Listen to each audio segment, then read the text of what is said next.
जय हिंद दोस्तों। जिस तरह का माहौल अभी हमारे पूरे देश में बना हुआ है उसमें एक चीज़ तो कही जा सकती है कि फेक न्यूज़ को रोकना इस समय बहुत ज़्यादा ज़रूरी है और मुझे नहीं लगता कि उससे ज़्यादा इम्पोर्टेंट अभी कुछ भी है।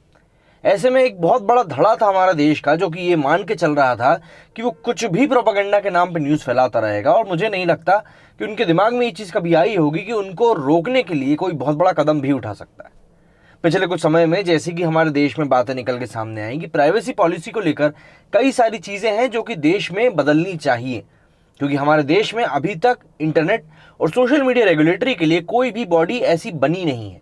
आप चाहे हमारे ऑनलाइन कंटेंट की बात कर लीजिए, चाहे आप ट्विटर की बात कर लीजिए, चाहे आप यूट्यूब की ही बात कर लीजिए, कोई भी रेगुलेटरी बॉडी नहीं है जो कि इन चीज़ों को मॉनिटर कर सके। लेकिन हाँ, इंटरनेट अब धीरे धीरे सक्षम होता जा रहा है, साइबर पुलिस धीरे धीरे पावरफुल होती जा रही है और ऐसे में लोगों के जहन में अब थोड़ा बहुत ही सही पर अब डर का पैदा होना ज़रूरी हो चुका है। और इसी चीज़ की फहरिस्त में जो एक सबसे बड़ा कदम सामने आया है वो कल जो ट्विटर ने उठाया है। ट्विटर को हालांकि लेफ्ट विंग की तरफ झुका हुआ थोड़ा बहुत माना जाता है, लेकिन कल जो उन्होंने कदम उठाया है उसके बाद से उनकी जो निष्ठा है वो थोड़ी बहुत अब ऐसा लगना शुरू हुआ है कि वो शायद अनबायस्ड तरीके से काम करने में सही लोग हैं। क्यों? क्योंकि कल उन्होंने जिस तरीके से लोगों के अकाउंट सस्पेंड किए और जिन लोगों के सस्पेंड किए वो सबसे ज़्यादा ध्यान देने वाली चीज़ है। फेक मीडिया की अगर हम बात करें, फेक न्यूज़ की अगर हम बात करें, तो देश में अभी प्रमुख मुद्दा चल रहा है किसान आंदोलन। इसमें आप लोगों को ये चीज़ तो हद से हद माननी ही चाहिए कम से कम कि बहुत हद तक ऐसे पत्रकारों का ये काम है जो कि गलत तरीके से न्यूज़ को दिखाने का काम करते हैं, ज़रूरत से ज़्यादा बढ़ा चढ़ा के बात को बताते हैं, जिसके कारण लोगों के मन में अलग अलग तरह के डाउट्स पैदा होते हैं गवर्नमेंट को लेकर, बिल्स को लेकर, माहौल को लेकर, और जो एक्शन लिए जाते हैं अलग अलग बॉडीज़ के थ्रू उनको लेकर कई सारे डाउट्स पैदा होते हैं। मसलन के लिए अगर पुलिस किसी चीज़ को लेकर अपील करती है तो बताया जाता है कि पुलिस दबाव बना रही है। इस तरह की बातें जो है वो फेक न्यूज़ के थ्रू फैलाने की पूरी पूरी कोशिश की जाती है। लेकिन जो ट्विटर ने जो ये कल कदम उठाया है उसके बाद से ऐसे सभी लोगों के जुबान पे ताला ज़रूर लग जाएगा जो कि इस चीज़ को मान के बैठ चुके थे कि भाई वो तो चाहे आप कुछ भी कर लें, उनकी बात को कोई रोक नहीं सकता। क्यों?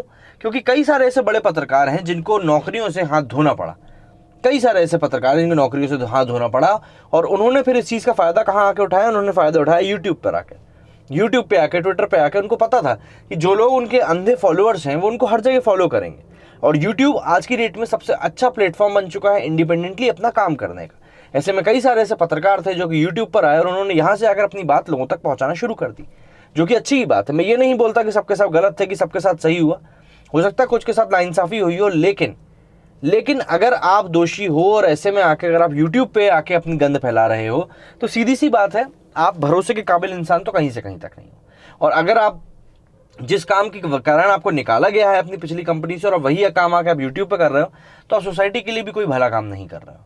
ये चीज़ कई सारे केसेस में देखने के लिए मिली। अभी कारवां करके जो मैगजीन जिसका ट्विटर हैंडल सस्पेंड हुआ है वो किसान आंदोलन को लेकर कई सारी फेक न्यूज़ को पेडल कर रहे थे।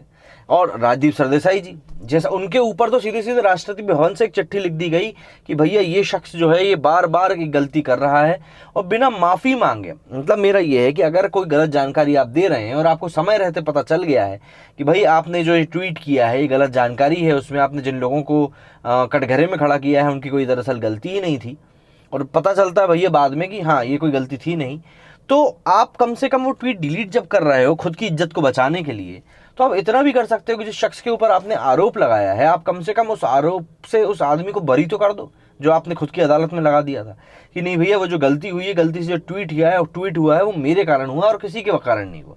लेकिन ये चीज़ हम करते नहीं है क्योंकि ऐसा करने में आप खुद को ही झुका दोगे ना, आप सामने वाले की नज़रों में बल्कि खुद को ही दोषी ठहरा दोगे कि हाँ भाई मैंने गलत खबर सामने वाले तक पहुँचाई। वही सबसे बड़ी समस्या भी है आज के समय में। लेकिन कई सारी ऐसी बातें हैं, ये सिर्फ एक केस नहीं है। राजदीप सरदेसाई का ही हम एग्जाम्पल की बात कर रहे थे। उन्होंने पहले सुभाष चंद्र बोस की नेताजी सुभाष चंद्र बोस की तस्वीर को शेयर किया और कहा कि भैया ये नकली तस्वीर है। उसके बाद उन्होंने किसान आंदोलन में जो एक व्यक्ति की मृत्यु हुई थी उसको लेकर उन्होंने फेक न्यूज़ को पटल करने की कोशिश करी। तो इस तरीके से कई सारी चीज़ें हो रही हैं और जैसे ही ये कदम उठाया गया ट्विटर द्वारा, जैसे ही ये लेफ्ट विंग के इतने सारे अकाउंट्स, करीब 200 से 250 अकाउंट्स को कल सस्पेंड किया गया है, उसके बाद एक खलबलाहट सी मच गई। पूरी की पूरी जो लॉबी है वो तैयार हो गई इसके खिलाफ लड़ने के लिए कि नहीं ये बहुत नाइंसाफ़ी है और ये फलाना है, ढमकाना है। भाई जब आपके पत्रकार इस तरह की गलती कर रहे थे तब क्या आप लोग इकट्ठे हुए थे कि नहीं यार ये चीज़ें मत करो नहीं तो हम लोगों को दिक्कत हो सकती है? तब आप लोगों ने ऐसा कुछ भी किया नहीं। और अब जबकि ये चीज़ हद से ज़्यादा बढ़ चुकी है, तब आप लोग यही कर रहे हो। किसान आंदोलन में भी कई सारी चीज़ों को बड़ा चढ़ा के बताया जा रहा है। जैसे कल हमारा बजट आया, उस बजट में भी कई सारी चीज़ों को बड़ा चढ़ा के बताया जा रहा है, और ऐसे लोग इन चीज़ों को बड़ा चढ़ा के बता रहे हैं जिनसे आप उम्मीद भी नहीं कर सकते इनको बजट का ब भी पता होगा। लेकिन नहीं, क्योंकि मुंह दिया है, इंडिपेंडेंट मीडिया है, तो करना है तो करना है। एक शख्स जिसकी कल गिरफ्तारी हुई, वो उसके पास कोई प्रेस की आईडी नहीं थी, वो इंडिपेंडेंट जर्नलिज्म करता था। ऐसे में अब आप मुझे ये बताइए कि भाई आपको पुलिस ने पकड़ लिया क्यों? क्योंकि आप ऐसी जगह पे थे जो कि रिस्ट्रिक्टेड एरिया था, प्लस वहाँ पे मौजूद होने के लिए आपके पास प्रेस का आईडी होना ज़रूरी है।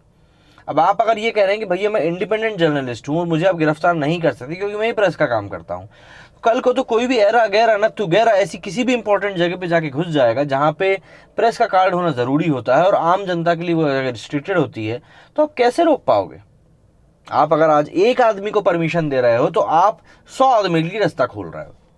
तो जो लोग उस शख्स की पैरवी करते हुए दिखाई दे रहे हैं कि भैया उसके साथ बहुत गलत हुआ, ऐसा नहीं होना चाहिए था, ये है वो है, आप लोग खुद ज़रा ये सोच के देखो कि आप ऐसा करके देश की सुरक्षा में कितनी बड़ी सेंध लगाने का आप खुद काम कर रहे हो। लेकिन ये चीज़ें हम नहीं सोचेंगे, क्योंकि ऐसी चीज़ें सोचने के लिए आपको दिमाग की ज़रूरत पड़ेगी ना, और वो हमसे होता नहीं है। और अभी जिस तरीके से एक्शन लिया जाना शुरू हुआ है, कई लोग तो ये भी कह रहे हैं कि भाई आज तक अगर अपने सभी पत्रकारों के साथ ऐसा ही रवैया करने लगे तो उसका काम तो फ्री में होने लगेगा, क्योंकि सैलरी इतनी मोटी मोटी दी जाती है और बातें देख लो इन लोगों की तो बस राम जाने। तो कई सारी बातें हैं जो कि अब क्लियर होना शुरू हुई हैं।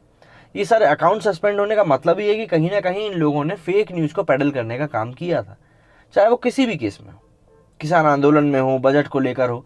ये लोग बार बार देर सवेर ऐसी चीज़ करते रहते थे। और इन चीज़ों के बीच में अब ये जो खबरें सामने आई कि भैया ट्विटर ने इतना बड़ा कदम उठाया है। देखिए, बार बार यहाँ पर ट्विटर को एम्फोसाइज करना इसलिए ज़रूरी है क्योंकि आज की डेट में सोशल मीडिया में मुझे ऐसा लगता है कि जो न्यूज़ चैनल वाले प्लेटफॉर्म्स हैं उससे भी बड़ा हो चुका है। जैसे कि आप लोग जो मुझे देख रहे हैं, आप लोगों को मेरी बात सही लगती है, मेरी बातों पे आपको भरोसा है, इसीलिए आप लोग मुझसे जुड़े हुए हैं। अब अगर मैं यही काम करते करते मैं फेक न्यूज़ फैलाने का काम शुरू कर दूं, तो भी आप लोगों में से 10 में से आधे लोग तो मुझ पर भरोसा करेंगे ही। तो ऐसे में सोशल मीडिया के ऊपर लगाम लगाना इसीलिए ज़रूरी हो चुका है। नहीं तो अगर ऐसा नहीं होता है तो ये चीज़ यूं ही बढ़ती जाएगी, और अगर इसका बढ़ना बंद नहीं हुआ तो फेक न्यूज़ को रोकना एक पॉइंट के बाद बहुत ज़्यादा कठिन हो जाएगा। क्योंकि एक बार जब कोई चीज़ इंटरनेट पर पोस्ट कर दी जाती है, फिर आप नहीं समझ सकते कि उस चीज़ को कैसे रोका जाए, कैसे उसके लिए क्या किया जाए। तो बहुत सारी चीज़ें हैं जिनको लेकर कि अब हमारे समाज में बात करना ज़रूरी हो चुका है, और इन चीज़ों के कारण अब बाकी चीज़ों की तरफ ध्यान दिया जाने लगा है, जो कि ज़रूरी भी है और इस समय की बहुत बड़ी मांग भी है। क्योंकि अगर अभी भी इन चीज़ों को लेकर हमने किसी भी तरीके से एक प्लान नहीं बनाया, चीज़ों को समझना शुरू नहीं किया, तो वाकई में ये चीज़ें हम सभी के लिए बहुत ज़्यादा दुखदायी हो सकती हैं और बहुत ज़्यादा प्रॉब्लम क्रिएट करने वाली भी हो सकती हैं। ट्विटर तो हो सकता है बस शुरुआत है, और भी कई जगहों में इस चीज़ को लेकर हमें एक्शन देखने को मिल सकता है, और केंद्र सरकार भी इसको लेकर बहुत ज़्यादा सजग है, क्योंकि फेक न्यूज़ फैलाना बहुत बड़ा और बहुत बुरा काम हो चुका है। उम्मीद करता हूँ जो बात मैं आप लोगों को समझाना चाहता था आप समझ गए होंगे। मेरे इस वीडियो में फिलहाल इतना ही। जय हिंद, जय भारत।